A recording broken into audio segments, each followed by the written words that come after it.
यहाँ पर आपके सामने कुछ क्वेश्चन दिखाई दे रहा होगा। इस क्वेश्चन को खुद से बनाओ पहले, ठीक है। अच्छा, हम लोग जो है क्वेश्चन को बनाने से पहले आप पहले एक बात सुन लो। हम लोग एसएसटी में क्वेश्चन बैंक का 2022 और 2021 इस 2 ईयर को कंप्लीट कर चुके थे। अभी कुछ दिन के लिए हम लोग एसएसटी को छोड़ करके संस्कृत पर ध्यान देने वाले हैं, ठीक है। संस्कृत के ऊपर हमारा सारा का सारा ध्यान रहेगा।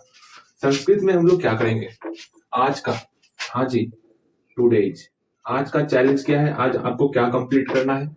तो संस्कृत में आज आप जो है सिर्फ 2022 का जितना भी संस्कृत में क्वेश्चन आंसर है इसको आज याद करोगे।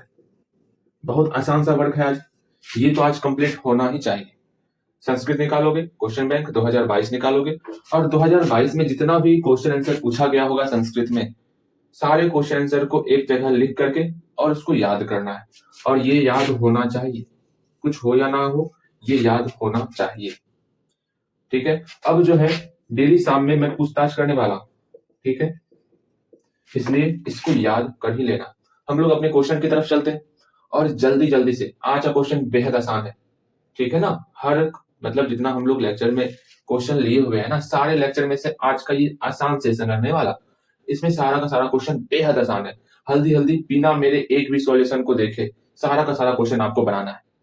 जल्दी बनाओ सारे क्वेश्चन को, और इस बात पर ध्यान रखना, जल्दी क्वेश्चन को बनाने के बाद आप जो है मेरे सामने 2022 का और 2021 का सीधा क्वेश्चन बैंक लेते आना और बोला लीजिए भैया पूछिए हमसे। जहां से आपको पूछना है 2022 या 2021, वहां से आप हमसे मौखिक पूछिए और हम लोग आपस में पूछताछ करेंगे। बच के रहना आज। हाँ जी, चलो इस क्वेश्चन को कंप्लीट करो। तो यहाँ दिख रहा है आपको, यहाँ पर जो है लोसो मोसो इसकी बात चल रही है। मतलब लोसो एलसीएम की बात, एचसीएफ की बात। कोई दो संख्या ली, मान लो हम लोग जो है अच्छा रुको रुको रुको, हम लोग 15, 12, 21, अच्छा लो 15 और 12 ले लिए। हमको इसका क्या निकालना है, हमको इसका एलसीएम और एचसीएफ निकालना है। तो एलसीएम कैसे निकालते हैं और एचसीएफ कैसे निकालते हैं, आप लोग काफी मेथड जानते होंगे। हम लोग आज अभाज्य गुणनखंड विधि के द्वारा इस दो संख्या का एलसीएम और एचसीएफ निकालेंगे। तो 15 का पहले हम लोग अभाज्य गुणनखंड कर लेंगे, क्योंकि अभाज्य गुणनखंड विधि से निकाल रहे हैं। दोनों का अभाज्य गुणनखंड करो आराम से। अभाज्य गुणनखंड होने के बाद हम लोग 15 को लिख सकते 2 गुना 3 गुना 5 गुना 1, हाँ बिल्कुल सही। और 12 को लिख सकते 2 गुना 2 गुना 3 गुना 1। अब इसमें मिल कौन रहा है, इसमें इसका चेहरा मिल रहा, इसके अलावा कोई नहीं मिल रहा। जो मिल रहा है, जिसका चेहरा मिल रहा है, वो हमारा एचसीएफ होगा। मतलब एच से हमशक्ल कौन है, 3 है। 3 के बदले में 1 3 लिखेंगे, तो एचसीएफ हमारा 3 हो गया। एलसीएम क्या हो गया, एलसीएम हमारा हमशक्ल को तो लिखना ही है, उसके अलावा कौन है, 2 है, 2 है, 5 है। 2 2 और 5 कितना हो गया, 2 दूनी 4 पंचे 20 दिया 60। 60 हमारा एलसीएम हो गया, एचसीएफ हमारा 3 हो गया।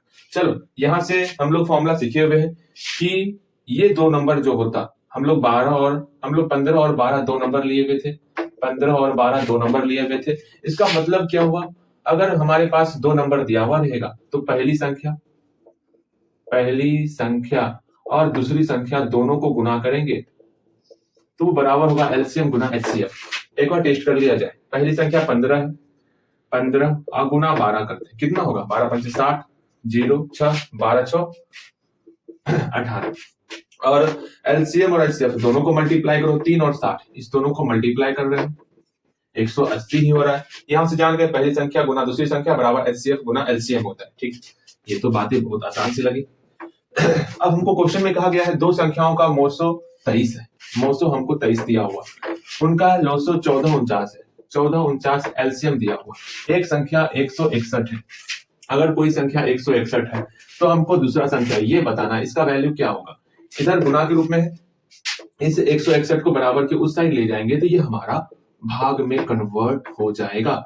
अब यहां से हम लोग भाग को सॉल्व करेंगे और आराम से x का वैल्यू निकाल लेंगे। ठीक है, 4 1 4, अच्छा कोई नहीं, आप सिंपल सा दोनों को मल्टीप्लाई करोगे और 16 से भाग दे दोगे, जो रिजल्ट आएगा वही आपका दूसरा संख्या होने वाला है। ठीक, आराम से इसको आप सॉल्व करोगे, आपका सॉल्व हो जाएगा। ठीक, अगेन हम लोग आगे चलते हैं नेक्स्ट क्वेश्चन की तरफ। इसको आप सॉल्व कर लोगे, दोनों को मल्टीप्लाई करना है और 16 से डिवाइड कर देना है। यहाँ 16 है, 161 है ना, वही मैं सोच रहा था 161 यहाँ 16 में लिख रहा। अच्छा कोई नहीं, अब देखो 23 के टेबल में 161 आता, 3 सत्ते 7 या 21 1 2, हाँ आता है 7 बार में, 7 7 दूनी 14 सत्ते 49, 207 आया। दूसरी संख्या 207, देख रहे हो मैं आप सॉल्यूशन को आपके हवाले छोड़ रहा था भाई, आसान था। हाँ सेकंड क्वेश्चन क्या है, 15 12 और 21 का लोसो और मोसो निकाला है। हम लोग 15 12 का अभाज्य गुणनखंड तो निकाल लिए, अभाज्य गुणनखंड मेथड है। अब हमको सिंपल सा 21 का भी अभाज्य गुणनखंड निकाल लेना है। अभाज्य गुणनखंड तो आता, हाँ जी, यहाँ पे 15 बराबर क्या होता, 12 बराबर क्या होता और 21 बराबर क्या होगा वो भी लिख लेते। जल्दी लिख लेते हैं हम लोग। अब देखो, अब इसको मिटाओ, फिर से हम लोग वही देखेंगे, हम सकल कौन है, एलसीएफ निकालना है तो हमको हम सकल खोजना होगा। इस तीनों में हम सकल कौन है, इस तीनों में ये है हम सकल। चलिए जी, ये हम सकल हो गया, और कोई है नहीं, अब कोई नहीं है, तो इस 3 के बदले एक 3 लिख लेंगे, और एलसीएम में इसके बदले एक 3 गुना 2 गुना 2 गुना 5 गुना 7, तो 7 के 42, 420 हमारा एलसीएम हो गया। दोनों ज्ञात कर लिए अभाज्य गुणनखंड मेथड से, बेहद आसान है। अब यहाँ पर 6 8 12 का एलसीएम और एचसीएफ का अनुपात निकालना है। आप 6 8 और 12 ये संख्या आपको दिया हुआ है, इसका आप एलसीएम निकाल लोगे, इसका आप एचसीएफ निकाल लोगे, और दोनों का अनुपात निकाल लेना है आपको। जैसे इस दोनों का अनुपात क्या होगा, एलसीएम मतलब बोला गया है एलसीएम और एचसीएफ का अनुपात। अगर इस क्वेश्चन में बोला गया होता 15 12 और 21 में यहां पर कहा गया होता कि एचसीएफ, पहले एलसीएम है ना, एलसीएम और एचसीएफ का अनुपात निकाले, तो एलसीएम निकल गया और एचसीएफ निकल गया।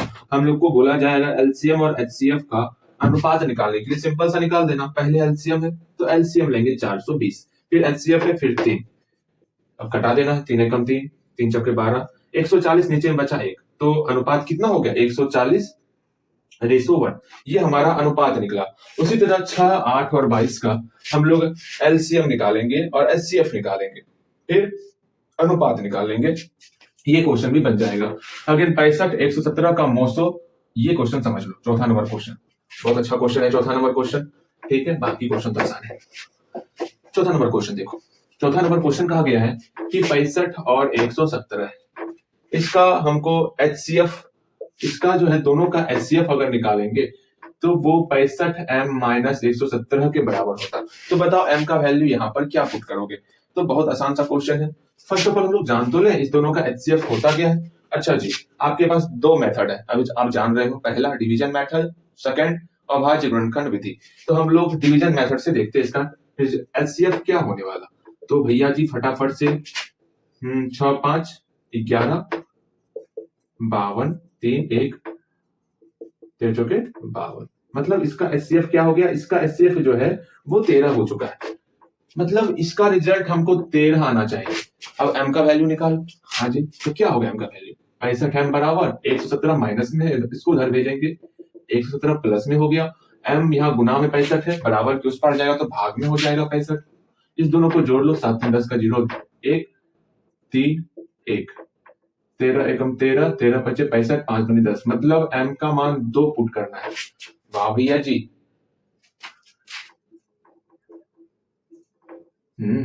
इसका मतलब ऐसे हम लोग 2 पुट करेंगे, इसका एचसीएफ निकल जाएगा 13।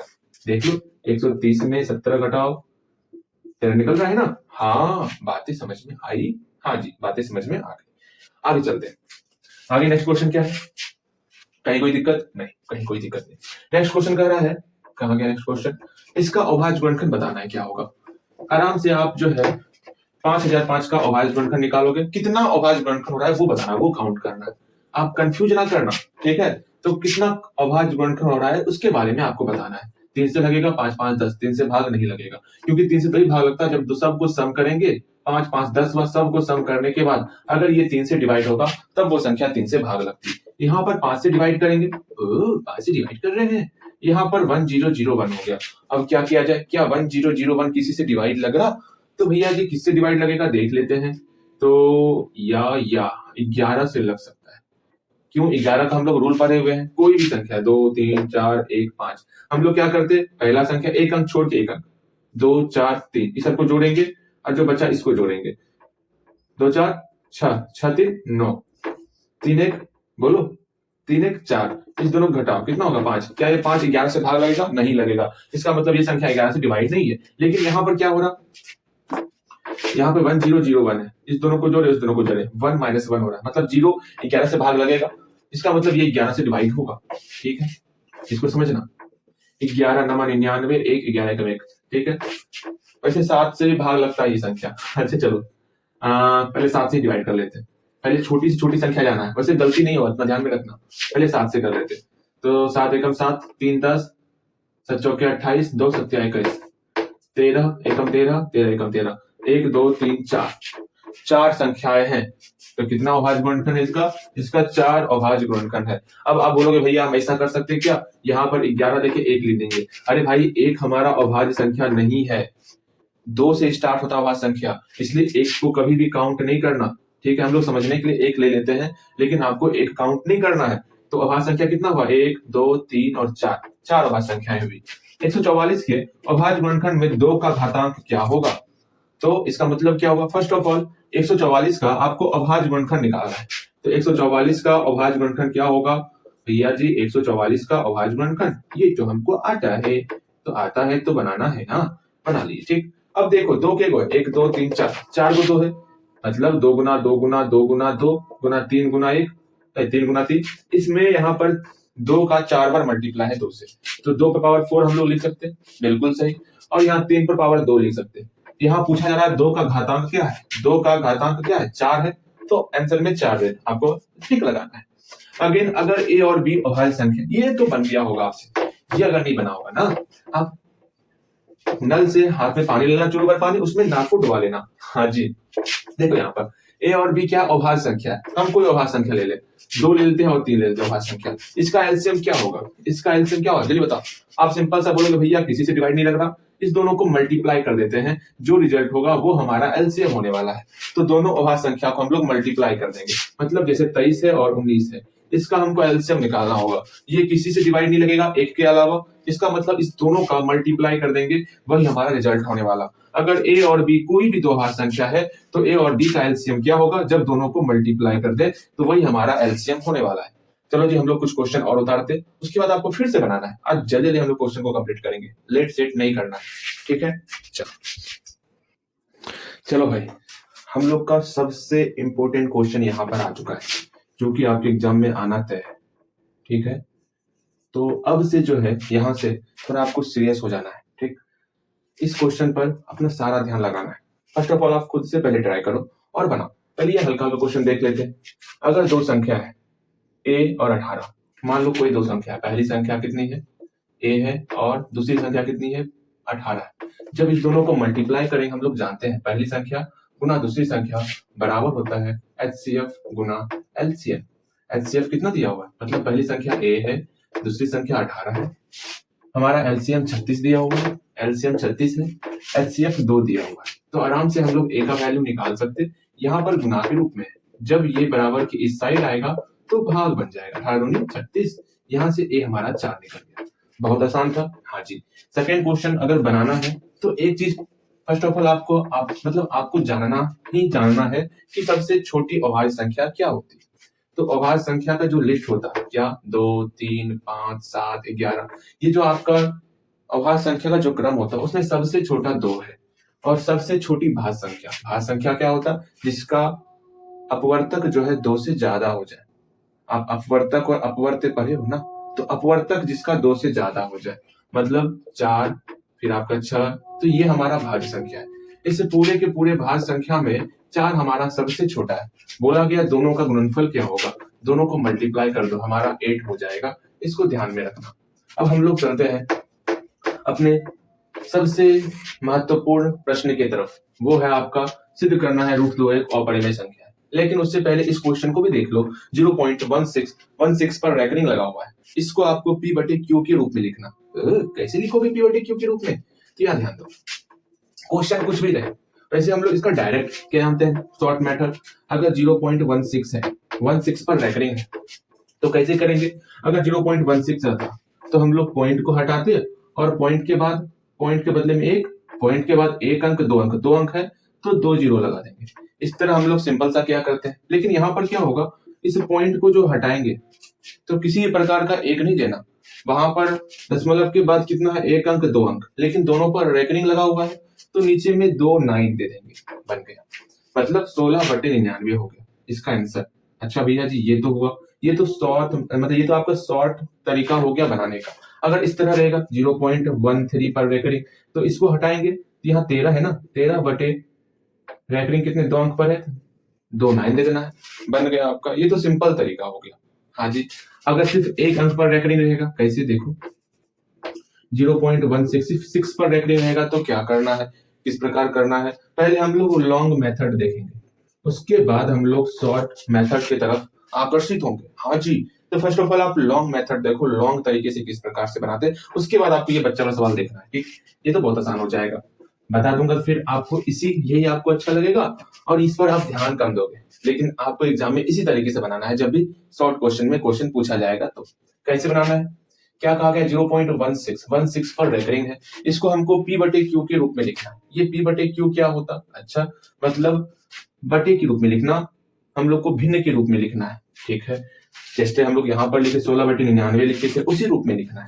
कैसे लिखा जाएगा, तो आपका पहला काम है, क्या भैया जी मेरा पहला काम क्या है, मेरा पहला काम है जो भी संख्या रहेगा उसको x मान लेना, जो भी संख्या रहेगा उसको क्या मान लेना है, x मान लेना है। तो मान लेते हैं, माना कि x बराबर 0.161616, इस तरह हम लोग इसको x मान लिए। उसके बाद क्या करेंगे, उसके बाद रेकरिंग कितने अंक पर है, तो 2 अंक पर है, तो हम लोग दोनों तरफ 100 और 100 से मल्टीप्लाई कर लेते हैं। इसको इक्वेशन फर्स्ट मान लो, दोनों तरफ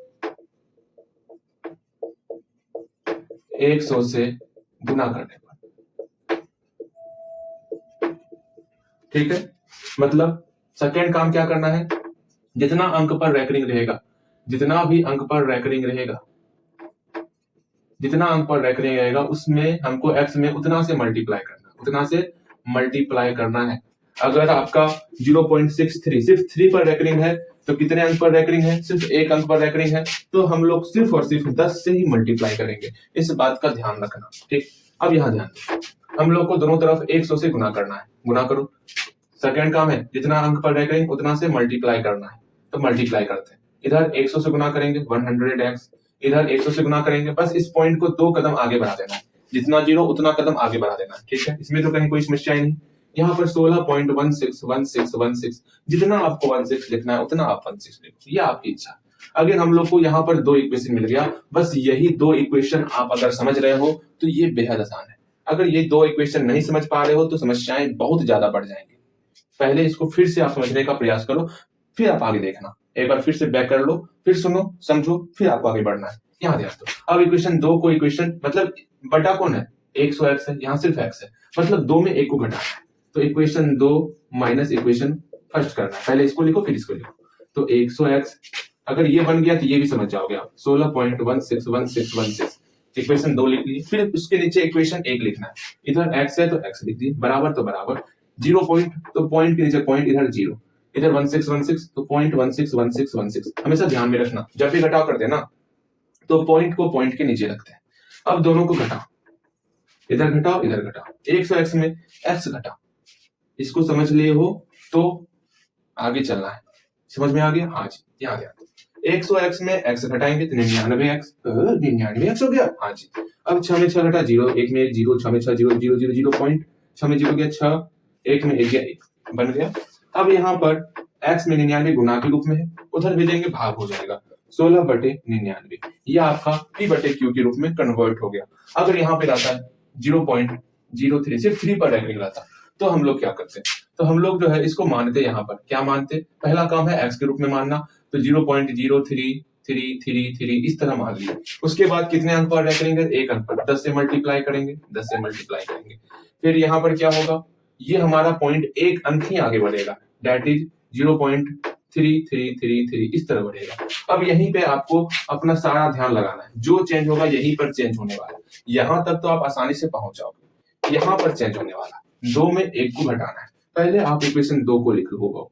अगर इक्वेशन मतलब इस घटाव को करने सीख जाओगे ना तो सबसे आसान है। जितना आपको 3 देना उतना 3 दो, पूरा कॉपी भर दो, इससे क्या बनेगा सवाल आपका। आगे यहाँ देखो, बराबर नीचे बराबर, इस साइड x तो यहाँ पर x, इस साइड 0.03, तो पॉइंट नीचे पॉइंट, पॉइंट इधर 0 है तो 0, पॉइंट की उस साइड 0333 तो 03333 इस तरह। अब इसको घटाना है, घटा 3 में 3 गया 0, 3 में 3 गया 0, 3 में 3 गया 0, 3 में 0 गया 3.0, फिर यहाँ 10 में x गया 9, ठीक है। आगे x का x, 10x में x घटा, 10 आम में 1 आम ले लो, कितना आम, 9 आम बचा ना, तो 9 आम, बस यहाँ x लिख दिया आम की जगह पर। x के साथ यहाँ मल्टीप्लाई है, अकेला करेंगे तो 0.3/9, 3 के बगल जितना 0 है सबको हटा देना है, वरना जितना पॉइंट के बगल जितना 0 लिखो कोई वैल्यू नहीं, तब तक वैल्यू नहीं रहेगा जब तक इधर कोई एक संख्या ना आ जाए, ठीक है। चल यहाँ ध्यान दो, इस पॉइंट को उड़ाएंगे नीचे 0, तो कितना आ गया, x बराबर 3/90। समझ में आया? हाँ जी। इसका मतलब एक शॉर्ट तरीका हम लोग देख लिए, अगर 0.3 इसके ऊपर रैंकिंग रहेगा, चलो 0.03 इसके ऊपर रैंकिंग रहेगा, तो सिंपल सा क्या करना है हम लोग को, समझो, जो भी संख्या उतार लो, 003 था उतार ली, यही था ना, पॉइंट सब छोड़ छाड़ उतार ली, बटे का बटे लिख दी, ठीक। अब देखो कितना अंक पर रैंकिंग है, 1 अंक पर रैंकिंग है, नीचे 1 9 लगा दी, ठीक। पॉइंट के बाद कितना अंक पर रैंकिंग नहीं है, 1 अंक पर रैंकिंग नहीं है, मतलब सिर्फ 1 0 लगा देना, 90 हो गया। वाह, 0.0076, 2 अंक पर रैंकिंग है, क्या करना है, जो संख्या पहले उतार लो, 00076 उतार लिए, उसके बाद कितना अंक पर रैंकिंग है, 2 अंक पर रैंकिंग है, 2 को 9 लगा दी, फिर आपका पॉइंट के बाद समझना कितना अंक पर रैंकिंग नहीं है, 2 अंक पर रैंकिंग नहीं है, तो यहाँ 2 0 लगा देना। बस इस तरह बनाना है शॉर्ट तरीके से, लॉन्ग तरीका तो सर्दी हो गया लगता है, लॉन्ग तरीका तो अपने पास है ही। हाँ जी, आज लगता है हम लोग यहीं तक करके छोड़ देंगे, फिर अगली क्लास में इसको स्टार्ट करेंगे, ठीक। हाँ 76.3, अच्छा पहले यहाँ देखो, पहले लॉन्ग तरीके से बनाओगे फिर शॉर्ट तरीके से बनाओगे। 76.363 पर रैंकिंग है, इसको आप पहले चेंज करो, कन्वर्ट करो, क्या होगा, टाइम कितना हुआ, समय भी आपका बहुत ज्यादा हो गया, कोई नहीं। हाँ पहले इसको जो है आप x मानो, जो आपको दिया हुआ है, जिसको आपको p/q के रूप में कन्वर्ट करना, उसको पहले x मान लेते हैं, क्या है 76.363, किस पर रैंकिंग है, 63 पर रैंकिंग है, तो 63 को बार बार लिखो, डॉट डॉट डॉट, हो गया, इक्वेशन फर्स्ट मान लिए। अगेन कितने अंक पर रैंकिंग है, 2 अंक पर, तो 100 से मल्टीप्लाई, यहाँ पर भी 2 कदम आगे बढ़ जाएगा, कितना हो गया, दशमलव यहाँ आ जाएगा, 7636.36 है ना, 2 दशमलव ये आपका यहाँ आ गया, 3636 चल रहा है, 3636, समझ में आ रहा है, पॉइंट यहाँ पे है, यहाँ पॉइंट यहाँ पे। अब क्या करना, इक्वेशन 2 लिखो, इक्वेशन 1 लिखो, दोनों घटा देना, ठीक है। करते हैं, इक्वेशन सेकंड लिख लेते हैं, x इक्वल टू 7636.3636 लिख ली। अगेन यहाँ पर क्या है, बराबर की इस साइड x है, अगेन बराबर की साइड 76, पहले पॉइंट लिखो, पॉइंट किधर 76, तो यहाँ 76, पॉइंट की साइड 36 36 36 36 36 36 36 इस तरह चल रहा है, हाँ भैया जी यही चल रहा है, यही करना है। अब घटा 0 0 0 0 0 0, पॉइंट लीजिए, पॉइंट 6 में 6 गया 0, 3 में 7 नहीं घटेगा, तो 13 में 7 गया आपका 3 3 6, हाँ जी। अगेन यहाँ पर चलिए, यहाँ बचा आपका 5, यहाँ 7, इसमें घटा 99x, 100x में 1x ले लो, 100 आम में 1 आम ले लो, बचेगा 99, यहाँ से x को अकेला करेंगे, 7560/99, ये आपका रिजल्ट हुआ। हाँ जी, मजा आ गया भैया जी। अब क्या किया जाए, देखिए कितना प्यारा रिजल्ट था, बताइए कहीं कोई समस्या, कहीं कोई परेशानी, ना ना ना ना ना ना, कहीं कोई परेशानी आपको नहीं हुआ। चलिए ठीक, इतना सा आप काम कीजिए, हम लोग अगले क्लास में जो है कुछ एक क्वेश्चन इस पे भी कर लेंगे और इस प्रूफ को अच्छे से देखेंगे अगले क्लास में, ठीक है। आज भर के लिए इतना ही, ठीक, चलो। और हाँ सुन लो, संस्कृत का क्वेश्चन बैंक का क्वेश्चन आंसर कंप्लीट होना चाहिए, याद रखना, क्वेश्चन बैंक का क्वेश्चन आंसर कंप्लीट होना ही चाहिए, ये आपका कंप्लीट होना अनिवार्य है, चाहे ये कंप्लीट हो या ना हो, ये कंप्लीट होना चाहिए, ठीक।